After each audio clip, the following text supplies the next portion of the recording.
La seda és un teixit de gran valor històric a la província de València, un símbol d'identitat i de confecció que inunda l'esperit del disseny clàssic valencià. L'expansió de l'islam al Mediterrani va introduir la seda en la península ibèrica. En el segle VIII, en l'horta valenciana es cultivaven les moreres i a la ciutat, concretament en el barri de Belluters, es manufacturava el teixit. Belluters ve de vellut, que significa terciopelo en castellà.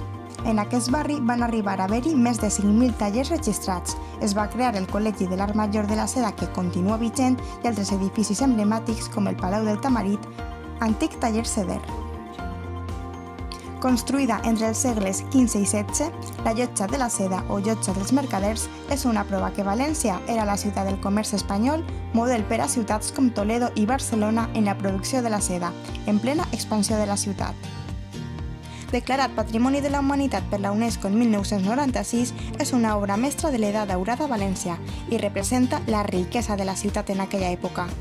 Va ser construït entre 1482 i 1548 amb un estil gòtic valencià.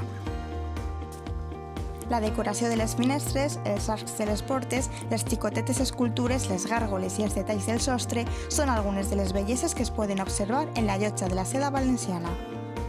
Durant el segle XVIII, l'entrada dels Borbons a Espanya va estimular l'ús de la seda. Es va introduir estudis per a l'anàlisi d'aquest teixit en l'Acadèmia de Belles Arts de Sant Carles de València, a petició del rei Carles III. Passejar pels carrers del barri de Belluters és la millor manera de xopar-se de la ruta de seda a València, perquè va ser el centre neuràlgic de la manufacturació d'aquest material durant segles.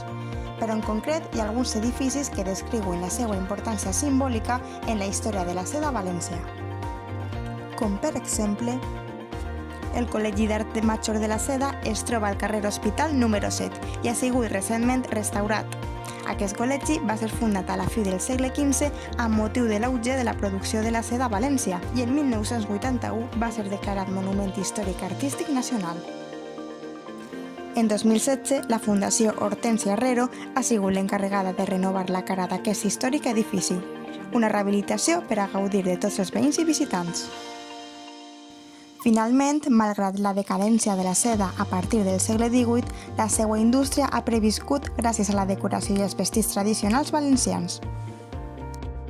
La indumentària valenciana té com a principal característica el teixit pel qual està confeccionat, que és la seda, un teixit fi, delicat i de gran prestigi que envaeix les carrers de març en la festa de les falles.